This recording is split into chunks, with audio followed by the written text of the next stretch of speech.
The Bihar teachers history makers मेरा mobile मेरी शिक्षा के इस मंच को प्रणाम करती हूँ। इस मंच से जुड़े सभी साथी शिक्षकों का अभिवादन करती हूँ, नमन करती हूँ।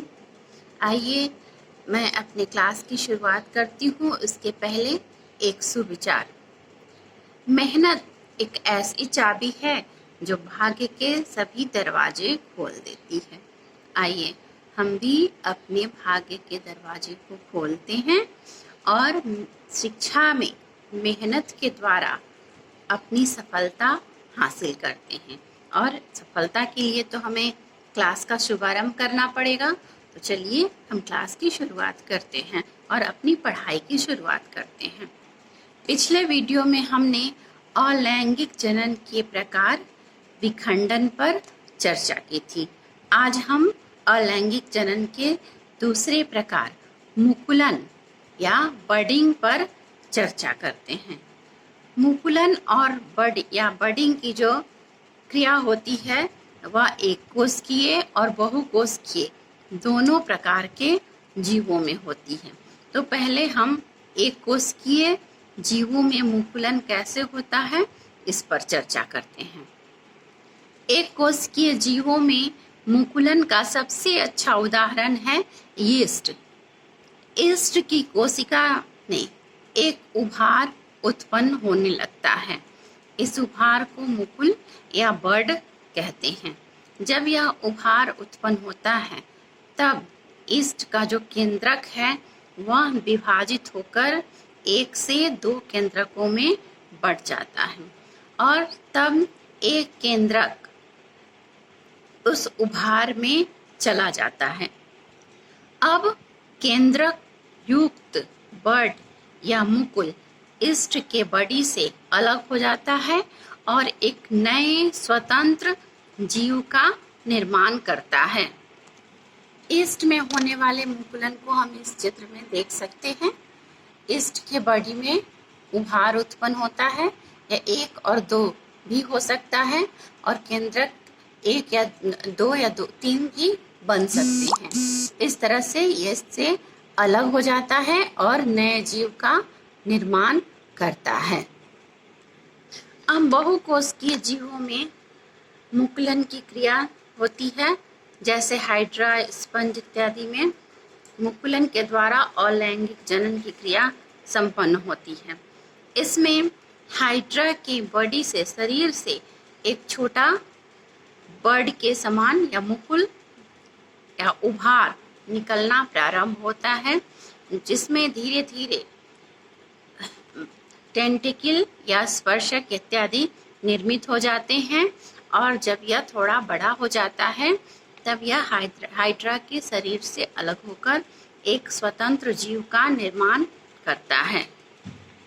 हाइड्रा में मुकुलन को हम इस चित्र में देख सकते हैं। यह हाइड्रा का पूर्ण शरीर है। इसमें यहाँ से एक मुकुल निकलना प्रारंभ होता है जो थोड़ा बड़ा होता है, तो इसमें टेंटिकल्स विकसित हो जाते हैं, स्पर्शक विकसित हो जाते हैं, और फिर कुछ समय के बाद यह विकसित होकर हाइड्रा के शरीर से अलग हो जाता है।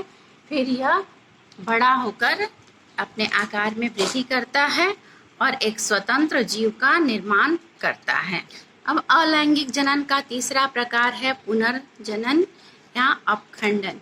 इसमें किसी प्रकार से जीव का शरीर जब कई टुकड़ों में विभाजित हो जाता है तो प्रत्येक टुकड़ा विकसित होकर एक नए जीव का निर्माण करता है। इस क्रिया में जीव के शरीर में जो अंग नहीं है, जो जिस टुकड़े में अंग नहीं है, वे अपने खोए हुए अंग की प्राप्ति करते हैं, उन अंगों का विकास करते हैं और नए जीवों का निर्माण करते हैं। इसके उदाहरण हैं हाइड्रा, स्पाइरोगाइरा और टेपवर्म का प्लैनेरिया लार्वा इत्यादि। प्लैनेरिया में होने वाले पुनर्जनन या अपखंडन की क्रिया को हम इस चित्र में देख सकते हैं। यह प्लैनेरिया लार्वा का शरीर है, बॉडी है। यह 3 भागों में विभाजित हो जाता है। इस लाइनिंग और इस लाइनिंग से देख रहे हैं, यह 3 भागों में विभाजित हो जाता है और तीनों भाग पुनः अपने अपने खोए हुए भागों को विकसित करता है और एक संपूर्ण प्लैनेरिया लार्वा में बदल जाता है। इस तरह से हाइड्रा में भी होता है। हाइड्रा बीज से टूट जाता है और जो टूटे हुए भाग हैं, निचले भाग, उसमें स्पर्शक का निर्माण हो जाता है और एक नए हाइड्रा का जन्म होता है। इस तरह से अपखंडन या पुनर्जनन के द्वारा जीवों में अलैंगिक जनन की क्रिया होती है। अब अलैंगिक जनन का चौथा और अंतिम प्रकार है बीजाणु जनन या स्पोरुलेशन। इसमें बीजाणुधानी का निर्माण होता है। यह निम्न श्रेणी के जंतुओं या पौधों में पाया जाता है। इनमें बहुत सारी बीजाणुधानियाँ बनती हैं। ये बीजाणुधानियाँ सूक्ष्म थैले के आकार की होती हैं। इन बीजाणुधानियों में गोलाकार हल्के रचनाएं उत्पन्न होती हैं जिसको बीजाणु या स्पोर कहते हैं। बीजाणुधानी के चारों ओर एक मोटा सिस्ट या आवरण होता है जो प्रतिकूल परिस्थितियों में इसकी रक्षा करता है। प्रतिकूल परिस्थिति का अर्थ होता है वातावरण में अत्यधिक नमी या अत्यधिक ताप का होना, अम्लीयता या क्षारीयता का होना। अत्यधिक सूखा भी प्रतिकूल परिस्थितियों में ही आता है और इन प्रतिकूल परिस्थितियों में बीजाणुधानी के अंदर सुरक्षित होते हैं। जब परिस्थितियां अनुकूल हो जाती हैं तब बीजाणुधानी का दीवार फट जाता है और सभी बीजाणु बाहर निकल आते हैं और अनुकूल परिस्थितियों को पाकर ये विकसित होकर नए जीव का निर्माण करते हैं।